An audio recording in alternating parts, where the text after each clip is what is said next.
الله وبركاته.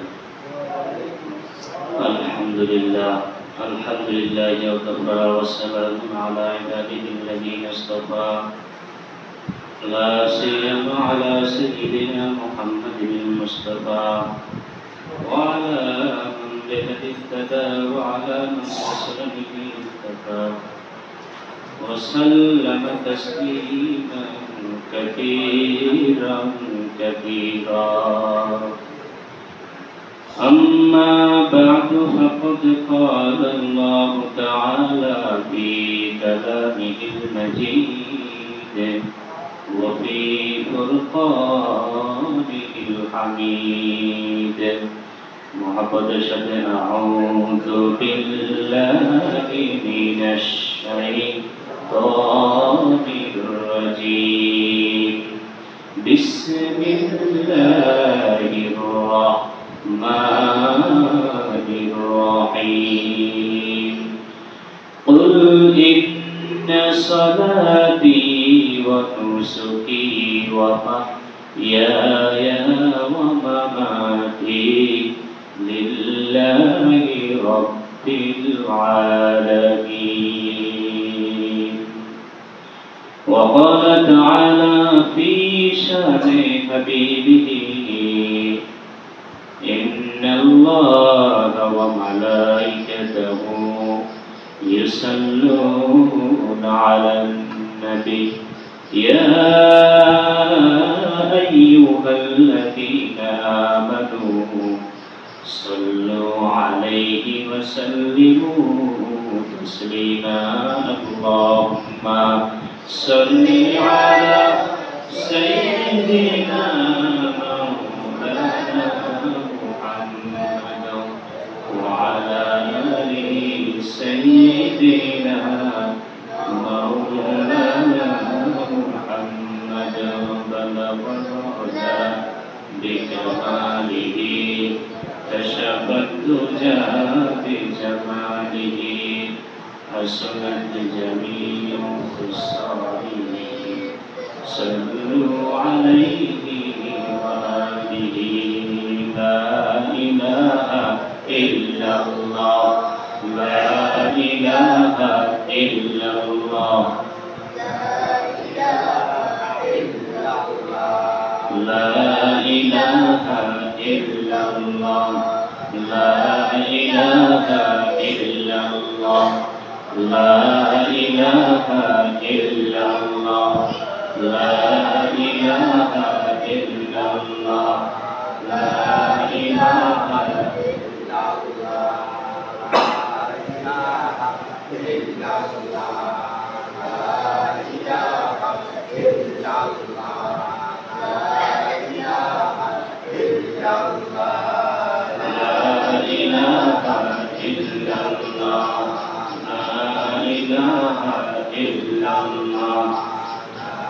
لا إله إلا الله محمد رسول الله صلى الله عليه وسلم. উপস্থিত সম্মানিত মসজিদ কমিটির সদস্যবৃন্দ, অত্র এলাকার দূর দূরান্ত থেকে আগত ঈদের মৌসুম উপলক্ষে যারা শহর থেকে আগত সহ অত্র এলাকার মুসলিম ইকরাম মুরব্বিয়ান ইসলাম কলেজের যুবকদের প্রিয় ছাত্ররা এবং পর্দার আড়ালে অবস্থানরত আমার মা ও বোনেরা, আল্লাহ রাব্বুল আলামিনের দরবারে লাখ কোটি শুকরিয়া যে মহান রব্বুল আলামিন আমাদেরকে আজকে জুমার সালাতের জন্য মসজিদে এসে বসে কিছু কথা বলার শোনার তৌফিক দান করেছেন, এই জন্য বলি আলহামদুলিল্লাহ।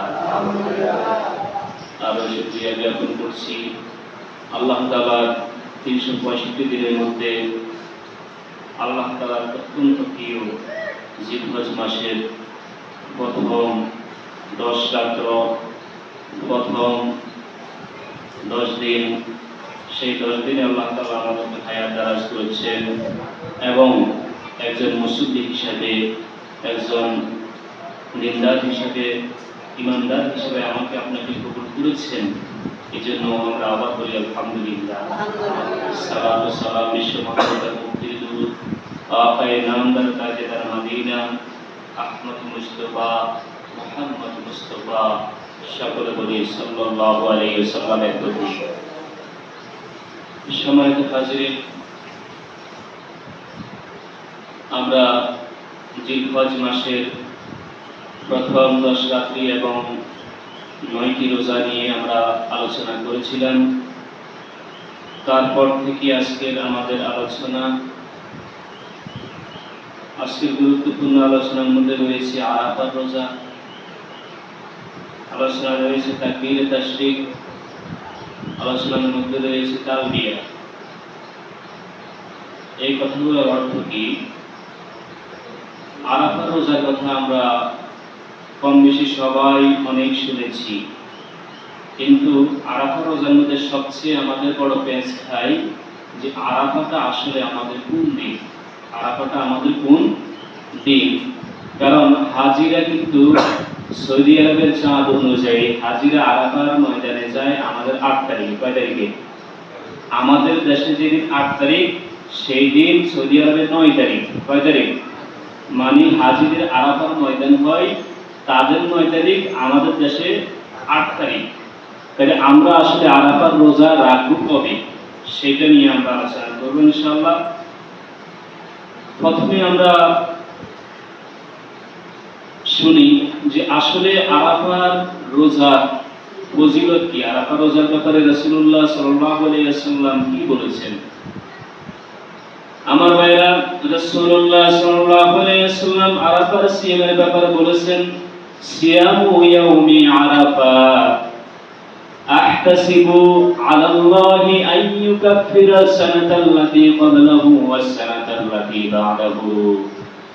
নবীজি সাল্লাল্লাহু আলাইহি ওয়াসাল্লাম বলেছেন, আমি আশা করি আরাফাতের সিয়ামের বদলতে, আরাফার দিনের রোজার বদলতে আল্লাহ তাআলা আগামী 1 বছরের গুনাহ আল্লাহ তাআলা মাফ করে দিবেন এবং ভবিষ্যতের বিগত 1 বছরের গুনাহ আল্লাহ তাআলা মাফ করে দিবেন। অর্থাৎ আগের 1 বছরের গুনাহ এবং পরের 1 বছরের গুনাহ, পিছনের 1 বছরের গুনাহ এবং আগামী 1 বছরের গুনাহ আল্লাহ তাআলা শুধু আরাফার দিনের রোজা রাখলে আল্লাহ তাআলা সেই রোজার বিনিময়ে এই গোটা 2 বছরের গুনাহ আল্লাহ তাআলা পুরো 2 বছর সাফ করে বলে সুবহানাল্লাহ।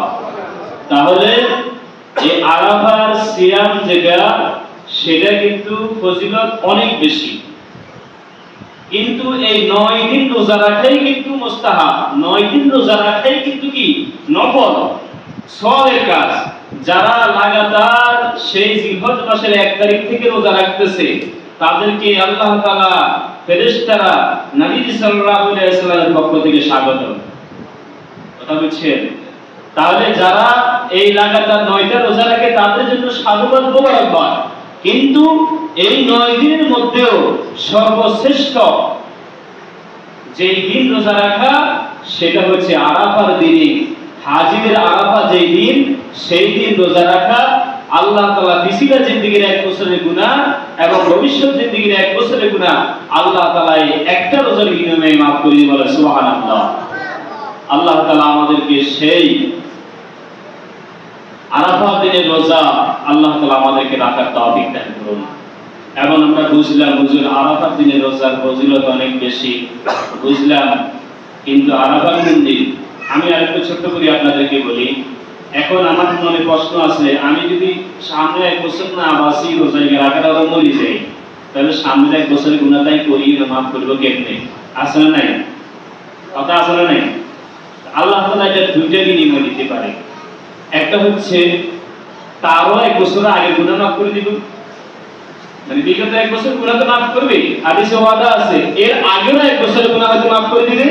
অথবা ওই 1 বছর ইবাদত করলে আর 1 বছর বাঁচলে, 1 বছর ইবাদত করলে যে সওয়াব, সেই সওয়াব অগ্রিম, যেরকম রিটায়ার হলে সরকারি বেতন দেয় কি দেয় না, সেরকম আল্লাহ তাআলা রিটায়ারের মতো 1 বছরের অগ্রিম সওয়াব আমার আপনার আমল নামায় দিয়ে দিবেন। সুবহানাল্লাহ।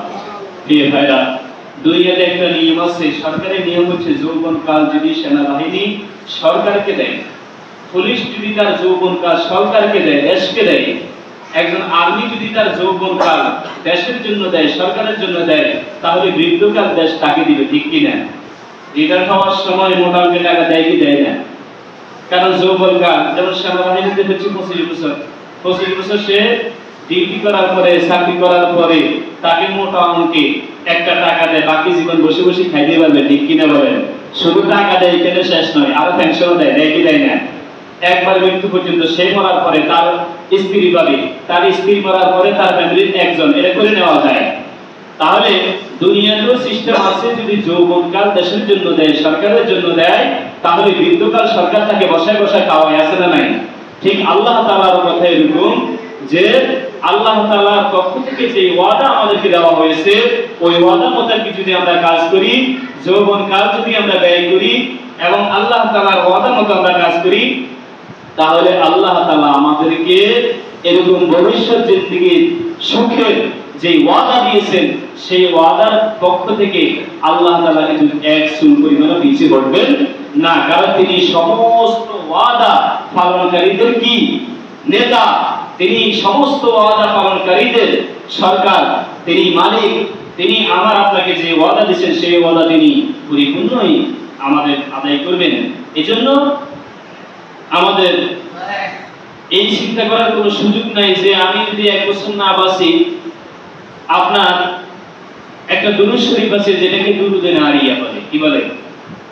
আল্লাহুম্মা সাল্লি আলা মুহাম্মাদিন নাবিয়িল উম্মি ওয়া আলা আলিহি ওয়া সাল্লিম তাসলিমা, এটাকে দুরুদে নারিয়া বলে। তো এটার একটা ফজিলত আছে, শুক্রবার আসরের পর থেকে মাগরিব পর্যন্ত যদি কোনো ব্যক্তি 80 বার পড়ে, কয়বার?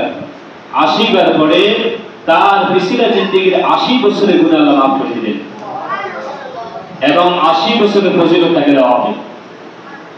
তাহলে এখন সেইখানেও চিন্তা করার সুযোগ আছে, আমি তো আমার তো 80 বছর বয়স হয়নি, আমি আজকে যদি 80 বার পড়ে গেলে সর্বনাশ, 80 বছরের গুনাহ মাফ করে গেলে গুনাহ হয় কোথায়? এরকম চিন্তা করার কোনো সুযোগ সেইখানেও সেম উত্তর, একই উত্তর যে আল্লাহ তাআলা 80 বছর আমার আপনার হায়াত না হলেও আল্লাহ তাআলা 80 বছর ইবাদত করলে যে সওয়াব আমি আপনি অর্জন করতাম, সেই পরিমাণ সওয়াব আবার আপনার আমলনামায় দিয়ে দিবেন, যদিও হাদিসটা দুর্বল। যাই হোক, তাহলে আমাদেরকে এই আরাফার দিনের রোজা আমাদেরকে কি করতে হবে? রাখতে হবে এবং গুরুত্ব দিয়ে আমাদেরকে এই রোজার প্রতি টার্গেট করতে হবে। ভাইরা, আমরা অনেকে 1 তারিখ থেকে রোজা রাখতে পারি নাই, কিন্তু আমরা আরাফার দিনে রোজাটা রাখার চেষ্টা করব। আল্লাহ তাআলা আমাদেরকে আমল করার তৌফিক দান করুন। আরাফার দিন, এটা নিয়ে আমাদের দুইটা মত আছে। আরাফার দিন মূলত কোন দিন? বিশ্বের সালাফদের মধ্যে আহলুল হাদিস যারা আছেন, মানে হাদিস চর্চা যারা করতেন, তাদের মধ্যে বড় বড় আলেম ইবনে তাইমিয়া, ইবনে কাইয়িম জাওযী সহ তিনারা বলছেন আরাফার দিন মূলত হাজীদের আরাফার দিন যে দিন, সেই দিন গোটা পৃথিবীর মানুষের জন্য আরাফার দিন। কথা কি বুঝছেন? আরাফার দিন আসছে কিসের জন্য? হাজীদেরকে উদ্দেশ্য করে। তো হাজীদের আরাফা যে দিন, হাজীদের 9 তারিখ যে দিন, যেই দিন হাজীদের আরাফা, গোটা পৃথিবীর মুসলিম উম্মাহদের জন্য সেই দিনই আরাফা হবে। তার মানে সেই হিসাবে আমাদের দেশের 8 তারিখ হলো আমাদের কি আরাফার রোজা। কিসের রোজা? আমাদের দেশের 8 তারিখে কি আরাফার রোজা। কিন্তু আরেকদল আলেমদের মত হচ্ছে না, যেই দেশে চাঁদ সেই দেশের 9 তারিখ, যেই দেশে চাঁদ সেই দেশের 9 তারিখ হচ্ছে আরাফার দিন, সেই দেশের 9 তারিখে আরাফা রোজা রাখবে। মানে দুইটায় মূলত হচ্ছে ইজতিহাদি মাসালা। একটার পক্ষেও কোনো শক্ত দলিল নেই, কোনো শক্ত হাদিস নাই। কারণ রাসূলুল্লাহ সাল্লাল্লাহু আলাইহি ওয়াসাল্লাম তার নির্দিষ্ট করে বলেছেন নাই যে যেই দেশের চাঁদ এই দেশের 9 তারিখ, অথবা হাজীদের যেদিন আরাফা সেই দিন রোজা রাখবা, এরকম নির্দিষ্ট করে রাসূল কোনো হাদিস বলে যান নাই। যার কারণে দুইটা মতে কিন্তু শক্তিশালী, আবার দুইটা মতে কিন্তু কি ইজতিহাদি, মানে গবেষণা। এর পক্ষে রাসূলের কোনো কি নাই, আদেশ নাই, এবং আল্লাহ তাআলার কোনো আদেশ নাই। এজন্য আমার ব্যক্তিগত মত যদি বলেন, তাহলে আমার কাছে আমি পড়ে যেটুকু বুঝছি, দুইটা রোজা রাখাই উত্তম। কয়টা? একটা হচ্ছে আমাদের দেশের 8 তারিখে, যেদিন আরাফার কি 9 তারিখ হবে, যেদিন হাজিদের, সেদিন আমাদের দেশে 8 তারিখ, সেই দিনও রোজা রাখা, এবং আমাদের দেশে 9 তারিখ যেদিন, সেই দিনও রোজা রাখা। দুইটা রোজা রাখলে আমার মতে, আমার খেয়ালে, আমার মনে হয়, আশা করি আমরা আরাফার রোজা রাখার পরিপূর্ণ সওয়াব আমরা পেতে পারি। কারণ এই 9টা দিনে রোজা রাখা কি উত্তম। 9টা দিন রোজা রাখাই মুস্তাহাব, 9টা দিন রোজা রাখাই নফল। তাহলে আমি লাগাতার 2টা রাখতে পারি, কোনো সমস্যা নাই। আল্লাহ তাআলা আমাদেরকে আমল করার তৌফিক দান করুন। প্রিয় ভাইরা, আরাফার দিনের দ্বিতীয় যে আমল, নবীজি সাল্লাল্লাহু আলাইহি ওয়াসাল্লাম বলেছেন, আমি সহ আমার আগের যত নবী রাসূল আসছেন, আরাফার দিনে আমি সহ সমস্ত আম্বিয়া ইকরাম যে দোয়াটা পড়তেন, আপনারা আমার সাথে বলেন, লা ইলাহা ইল্লাল্লাহু ওয়াহদাহু লা শারীকা লাহু লাহুল মুলকু ওয়া লাহুল হামদু ওয়া হুয়া আলা কুল্লি শাইইন কাদির। কম বেশ প্রত্যেকদিন ফজরের পরে এই দোয়া হুজুর পড়ে কি পড়ে না? প্রত্যেক নামাজের পরে এই দোয়া আছে না নাই? নবী সাল্লাল্লাহু আলাইহি ওয়াসাল্লাম বলেছেন, আমি সহ আমার পূর্বেকার যত নবী রাসূল আসছেন, তারা সবাই আরাফার দিনে এই দোয়াটাই বেশি করতেন। এই দোয়াটা সমস্ত আম্বিয়া ইকরামদের পছন্দের মহব্বতের দোয়া ছিল, বলেন সুবহানাল্লাহ। এবং এই হাদিসের ব্যাপারে, এই দোয়ার ব্যাপারে হাদিসে আসছে, যে ব্যক্তি এই দোয়া একদিনে 100 বার পড়ে, একদিনে 100 বার পড়ে, ওই ব্যক্তির চেয়ে বেশি নেক আমল আল্লাহ তাআলার কাছে ওই দিন জমা দেওয়ালা আর একজনও নাই। সুবহানাল্লাহ বলেন। হ্যাঁ, যে ব্যক্তি 101 বার পড়ছে সে তার চেয়ে বেশি, যে 2 বার পড়ছে 101 বার চেয়ে সে বেশি দিল, যে 5 বার পড়ছে সে 102 বার চেয়ে কি দিল? বেশি দিল। তার মানে 100 বার যে ব্যক্তি পড়লো, সেই ব্যক্তি চেয়ে বেশি আমল, নেক আমল আল্লাহ তাআলার কাছে জমা দেওয়ালা একজনও নাই।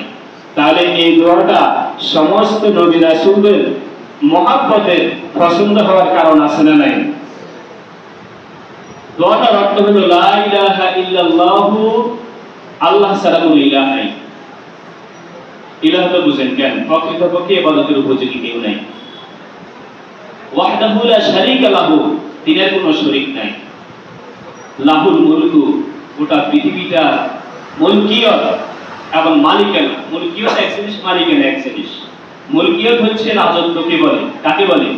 আর মালিকানা বলা হয় কোনো জমির মালিক হই না আমরা। আমরা অনেকে সম্পত্তির মালিক না, কিন্তু আমরা কি সম্পত্তির মহান রাজা নাকি? মহান রাজা নাকি? আল্লাহ তাআলা মহান রাজা, সাথে সাথে গোটা পৃথিবীর মালিক আল্লাহ। এখানে সেটাই বলছে যে আল্লাহ তাআলা মালিক এবং মুলকিয়ত আল্লাহ তাআলার জন্য। ওয়া লাহুল হামদু, এবং সমস্ত প্রশংসা আল্লাহ তাআলার জন্য। ওয়া হুয়া আলা কুল্লি শাইইন কাদির, তিনি প্রত্যেকটা জিনিসের উপর ক্ষমতাবান। প্রতিটা সুপার পাওয়ারের উপরে তিনি কি ক্ষমতাবান। তাহলে দোয়াটার অর্থ অনেক সুন্দর। আপনি আসলে অনেক কিছু করে ফেলেছেন আল্লাহর ব্যাপারে, হয়তো আমরা জানি না, অর্থ বুঝি না বিধায় আমরা জানি না। এই দোয়ার ভিতরে আমরা আল্লাহ তাআলার অনেক সানা, অনেক প্রশংসা, অনেক গুণগান, অনেক তারিফ করে ফেলেছি, যার কারণে এই দোয়াটা প্রত্যেকটা নবী রাসূলের মহব্বত ছিল।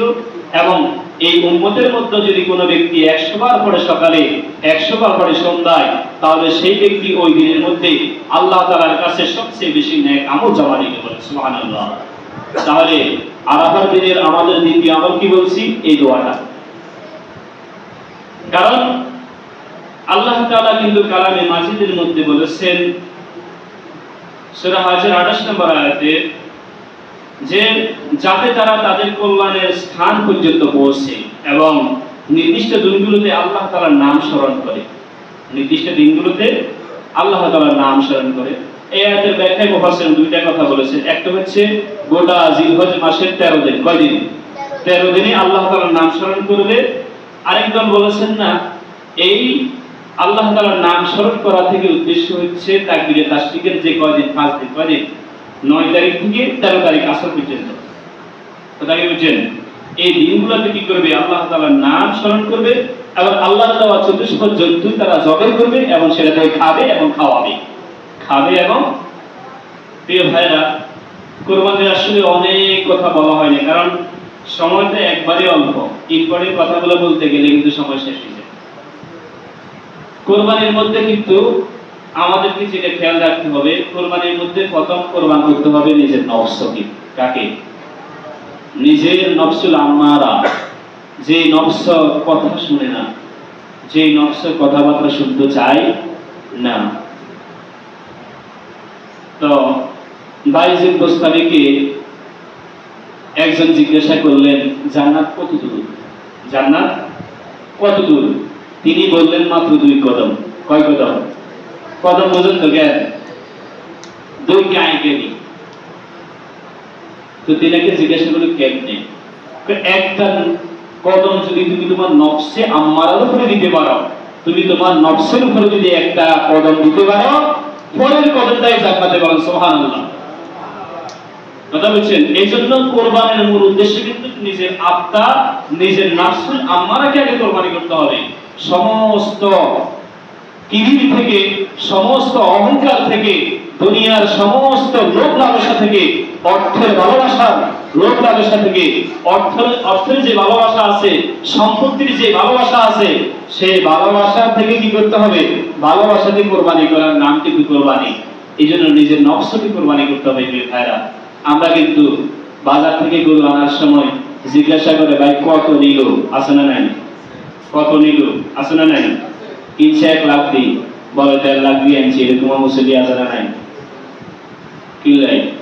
ভাইরা, গরুর মধ্যে, গরু ক্রয় বিক্রয়ের মধ্যে প্রতিযোগিতা কি? আমার পাড়া প্রতিবেশী, আমার প্রতিবেশী আনছে 1,20,000 দিয়া, আমি তাকে দেখাইতে হবে 1,50,000 টাকা দিয়ে এনে। এরকম আছে না নাই? প্রিয় ভাইরা, কোরবানির পশু কিন্তু প্রোডাক্ট বা পণ্য না। প্রোডাক্ট বা পণ্য না। কোরবানির পশু কিন্তু আল্লাহ তাআলার একটা নিদর্শন। কোরবানিটা হচ্ছে আল্লাহ তাআলার একটা হুকুম, আল্লাহ তাআলার একটা বিধান। এই হুকুম পালন করা, এটা হচ্ছে একটা ইবাদত। আপনি যদি সেটাকে পণ্য বানিয়ে ফেলেন, প্রোডাক্ট বানিয়ে ফেলেন, তাহলে কিন্তু প্রতিযোগিতা হবে। আপনি চিন্তা করবেন, আমার প্রতিবেশী যেহেতু 1 লক্ষ টাকা দিয়েছে, আমি 1.5 লাখ টাকা দিয়ে কিনে দেখাই দিব। ঠিক আছে? এরকম আছে না? আবার গরু কিনে আনবার সময় এরকম মিথ্যা কথা কয়, 1 লাখ দিয়ে আনলে 1.5 লাখ নিয়ে কয়, আছে না? কি জন্য ভাই? আপনাকে আমি সম্ভবত বলেছি 2টা কাজ করতে হবে। একটা হচ্ছে, আপনি যতজন মানুষ জিজ্ঞাসা করবে, আপনি এতটুকু বলতে পারেন যে আল্লাহ তাআলা যা সামর্থ্য দিয়েছে, সামর্থ্য অনুযায়ী সর্বোচ্চটা চেষ্টা করেছি। কথা বুঝছেন? সামর্থ্য অনুযায়ী সর্বোচ্চ চেষ্টা করেছি কোরবানির পশু ক্রয় করার জন্য। কত দিকে নিয়ে আনছেন এটা বলা দরকার নাই। দ্বিতীয়, যারা কোরবানির গরুর গোশত কালি করে কেমন হবে, কত কেজি হবে, এবং গোশতটা কেমন হবে, গোশত খাইতে কেমন সুস্বাদু হবে, তাদের জন্য আমি বলবো, আপনি বলবেন নিজের নফসকে, নিজের মাকে, নিজের বাবাকে, নিজের আত্মীয়স্বজনকে, যে আল্লাহ তাআলার কাছে দোয়া করেন, আল্লাহ তাআলা যেন কোনো মতে আমার কোরবানি কবুল করে নেন। সুবহানাল্লাহ। প্রিয় ভাইরা, এই জন্য কোরবানির পশু কিন্তু আমাদের প্রোডাক্ট বা পণ্য নয়। এটা আমাদের আল্লাহ তাআলার একটা ইবাদত, আল্লাহ তাআলার একটা হুকুম আমরা পালন করব। এই জন্য এইখানে যত বিনয়ী, যত আমাদেরকে ইখলাস দেখাতে হবে, ইখলাস দেখানোর নামে কিন্তু কোরবানি। এজন্য আমি আয়াত একটি তেলাওয়াত করেছি। রব্বুল আলামিন বলেন, কুল ইন্না সালাতি ওয়া নুসুকি ওয়া মাহইয়ায়া ওয়া মামাতি লিল্লাহি রাব্বিল আলামিন। নবী সাল্লাল্লাহু আলাইহি ওয়াসাল্লাম, আপনি বলুন, আমার নামাজ, আমার কুরবানি, আমার হায়াত, আমার মত একমাত্র জগৎ সমূহের প্রতিপালক আল্লাহ তাআলার জন্য। বলেন সুবহানাল্লাহ। হে ভাইরা, প্রায় আমি যে কথাটা বলি, যেই কোনো ইবাদত কবুল হওয়ার জন্য শর্ত কয়টা? 3টা। এক নম্বর, আপনি ঈমানদার হতে হবে। কি হতে হবে?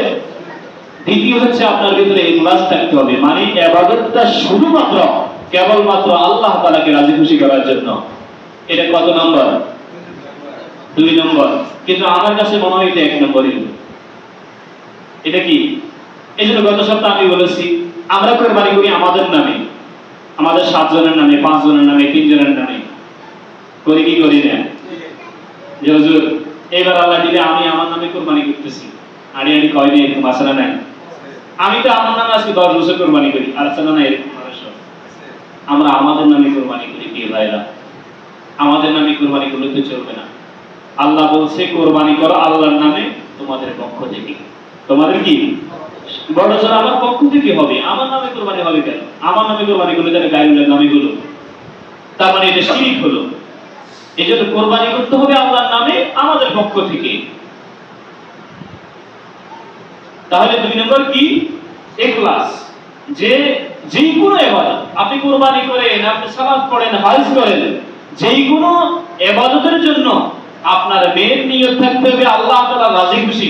আল্লাহ তাআলা রাজামন্দির জন্য আমি ইবাদত করি, আল্লাহ তাআলা রাজামন্দির জন্য আমি অর্থ ব্যয় করি। একমাত্র এই নিয়ত থাকলে আপনার দ্বিতীয় শর্ত পাওয়া গেল। আর 3 নম্বর শর্ত হচ্ছে আপনি যে কোনো ভাবে ইবাদত করলে কিন্তু চলবে না। কোরবানি রাসূল যেভাবে করেছেন সেইভাবে করতে হবে। এটাকে বলা হয় তরিকা রাসূলের। তরিকা কার? তরিকা হতে হবে রাসূলের। আপনি যে কোনো ভাবে কুত্তা প্রাণী জবাই করে দিয়ে কোরবানি করলে কোরবানি হবে? রাসূল কি কুত্তা দিয়ে কোরবানি করতে বলেছেন? জীবনে কখনো করেছেন? তাহলে আপনি যে কোনো ভাবে কোরবানি করলেও হবে না। তরিকা হতে হবে কার? হুবহু রাসূল যেভাবে যেই সংখ্যায় যা দিয়ে যেভাবে করেছেন সেইভাবে করলেই কিন্তু আপনার এই 3টা শর্ত পাওয়া গেল। এই 3টা শর্ত একত্রে পাওয়া গেলে আপনার ইবাদত বুঝবেন আপনি কবুল হয়েছে, আর আপনি একটা তৃপ্তি হৃদয়ের মধ্যে অনুভব করবেন। একটা নাই, ঈমান নাই, কোন ইবাদত কবুল হবে? আচ্ছা ঈমান আছে, ইখলাস নাই, কবুল হবে? আচ্ছা ধরেন ইখলাসও আছে, ঈমানও আছে, কুত্তা এনে জবাই করছে, কোরবানি হবে? কোনটা দরকারি? দেখেন দরকারি নেই, সবগুলোই তো দরকারি নাকি? এজন্য এই 3টা শর্ত কিন্তু যে কোনো ইবাদত খেয়াল রাখবেন। আল্লাহ তাআলা আমাদেরকে বুঝে ইবাদত করার তৌফিক দান করুন। এরপর শেষ কথা যেটা, সেটা হচ্ছে আমরা জানি আরাফা দিনের অর্থাৎ 9 তারিখ যেই দেশের চাঁদ, সেই দেশের 9 তারিখ ফজরের পর থেকে তাকবীরে তাশরিক আমরা পড়ি কি পড়ি না? এখানে কোরবানি ঈদের আগে 3টা দিনকে খুব বেশি ভাগ করেছেন। এক হচ্ছে আইয়ামে তারবিয়া, আইয়ামে গিয়া তারবিয়া, দ্বিতীয় হচ্ছে আইয়ামে আরাফা, তৃতীয় হচ্ছে আইয়ামে নাহার। 3টা দিন, এই 3টা দিনে কিন্তু আলাদা আলাদা হাজিদের ইবাদত আছে। ইবাদত কি? যার কারণে এই 3টা দিনকে 3টা নামে কি করা হয়েছে? বিভক্ত করা হয়েছে। তো আইয়ামে তারবিয়া 3টাতে শুধুমাত্র জিকির, তাসবিহ, তাহলিল, তারপরে তাকবীর, এই জিকিরগুলো হচ্ছে আইয়ামে তারবিয়া। অর্থাৎ জিলহজ মাসের শুরু থেকে 8 তারিখ পর্যন্ত এই জিকিরগুলো চলে। এরপর হাজীদের তালবিয়া নামে একটা জিকির আছে, সেটা হচ্ছে লাব্বাইক আল্লাহুম্মা লাব্বাইক লাব্বাইক লা শারীকা লাকা লাব্বাইক ইন্নাল হামদা ওয়ান নি'মাতা লাকা ওয়াল মুলক লা শারীকা লাক। এটা কাদের জন্য? হাজীদের জন্য। এরপরে 3 নম্বর জিকির হচ্ছে তাকবীরে তাশরিক, যেটা গোটা পৃথিবীর মানুষ নিচের আকাশের চাঁদের 9 তারিখ ফজরের পর থেকে 13 তারিখ আসরের অর্থাৎ সূর্য অস্ত যাওয়া পর্যন্ত, সূর্য অস্ত মানে আসরের সালাত পর্যন্ত, এই 23 ওয়াক্ত সালাতের মধ্যে, এই 23 ওয়াক্ত সালাতের পরে কমপক্ষে সর্বোচ্চ আওয়াজে একবার বলা ওয়াজিব। একবার বলা কি? প্রত্যেক নামাজের পরে উচ্চ আওয়াজে কমপক্ষে একবার বলা কি? ওয়াজিব। এই জন্য আমরা বছরের 12 মাস নামাজের সালাম ফিরে পর আমরা কি বলি? আল্লাহু আকবার, আস্তাগফিরুল্লাহ, আস্তাগফিরুল্লাহ বলি না? কিন্তু এই 5 দিন 23 ওয়াক্ত সালাতের পরে ওই জিকিরটা নাই। ওই জিকিরটা কি? ওইটার পরিবর্তে 80 বলছি আল্লাহু আকবার, আল্লাহু আকবার, লা ইলাহা ইল্লাল্লাহ, আল্লাহু আকবার, আল্লাহু আকবার, ওয়ালিল্লাহিল হামদ। কত ওয়াক্ত নামাজের মধ্যে হবে? 23 ওয়াক্ত। কত ওয়াক্ত? তাহলে প্রত্যেক ওয়াক্তে নামাজের পরে আমরা যেরকম আল্লাহু আকবার, আস্তাগফিরুল্লাহ বলতাম, ওই জায়গাতে ওইটা বাদ যাইয়া এই 5 দিনে বসবে এই তাকবীরে তাশরিকটা, যেটা হাজিরা সেখান থেকে করে। আমরা গোটা পৃথিবী থেকে এই 23 ওয়াক্ত সালাতের মধ্যে করব। আর এটা নির্দিষ্ট রাসূলুল্লাহ সাল্লাল্লাহু আলাইহি ওয়াসাল্লাম হাদিসেও নির্দিষ্ট যে প্রত্যেক দেশের চাঁদের 9 তারিখ থেকে 9 তারিখ ফজরের পর থেকে যে শুরু হবে এটা কিন্তু চূড়ান্ত, এটা হাদিস দ্বারা সাব্যস্ত, রাসূল এটা নির্দিষ্ট করে দিয়েছেন। এজন্য বলেন 9 তারিখ ফজরের পর থেকে, কোন তারিখ?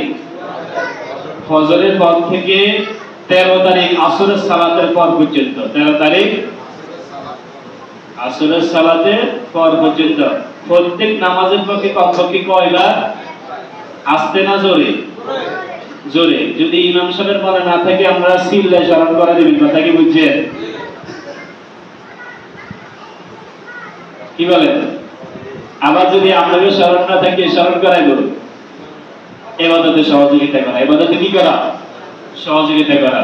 তাহলে আমাদের গুরুত্বপূর্ণ যতগুলো ইম্পর্টেন্ট আলোচনা আছে ইনশাআল্লাহ হয়ে গেছে। বাকি আপনাদেরকে যে কথাটা বলবো যেটা হচ্ছে আপনাদের নিজেদেরই, সেটা হচ্ছে মসজিদের অবস্থা কিন্তু ভালো না। আমি আসছি 1 বছর হয়ে গেছে, যেটা যেইভাবে ছিল ওইভাবেই আছে, অন্য এদের জোয়ার আর কিছুই ভাষা নাই। যে ইটগুলা যেভাবে আছিল, বালুগুলা যেভাবে, কংক্রিটগুলা যেভাবে দেখছি এইভাবেই আছে। আপনারা কি চান? মসজিদটা এইভাবে ল্যাংটা হয়ে থাকতে চান, নাকি চান যে মসজিদ আপনার রুচির স্থান হইত, যে মসজিদ আপনারা যে একটা উন্নত জাতি, রুচিশীল জাতি, এটা দেখাতে চান? এটা আসলে আপনি নিজেকে প্রশ্ন করেন। আপনার ঘরের ডিশের বিল, আপনার ঘরের ওয়াইফাই বিল, কোনোটা কিন্তু বাদ নাই। সবগুলা মাসে মাসে পে করছেন, সবগুলা মাসে মাসে পরিশোধ করছেন। কি জন্য করছেন? কারণ যদি আমি বিল না দিই 2 তারিখে লাইন কাটি দিব, 5 তারিখে লাইন কাটি দিব, 10 তারিখে লাইন কাটি দিব, এরকম আছে না নাই? তাহলে মসজিদের মাস শেষে 100 টাকা বেতন আমরা দিই না কেন বলেন তো? বলেন কেন দিই না আমরা মাস শেষে 100 টাকা বেতন, 200 টাকা বেতন, 300 টাকা বেতন দিই না? এই জন্য কারণ মসজিদের থেকে যদি আমার নাম কেটে দেয়, মসজিদ থেকে যদি আমাকে বের করে দেয়, সম্পর্ক নষ্ট করে দেয়, এতে আমার আরো সুবিধা। আমি তো এমনি সপ্তাহে 1 দিন ছাড়া মসজিদে যাই না, তাহলে আমি ওই 1 দিনও বাঁচতাম। এটাই তো নাকি? নাকি এটা বুঝাতে চাচ্ছেন যে আপনার নামাজ, আপনার মসজিদ আপনার দেশ থেকে অনেক দুর্বল, দেশ থেকে আপনার নামাজ আপনার কাছে নিকৃষ্ট, আপনার নামাজ আপনার কাছে ছোট? কোনটা বুঝাচ্ছেন আপনি?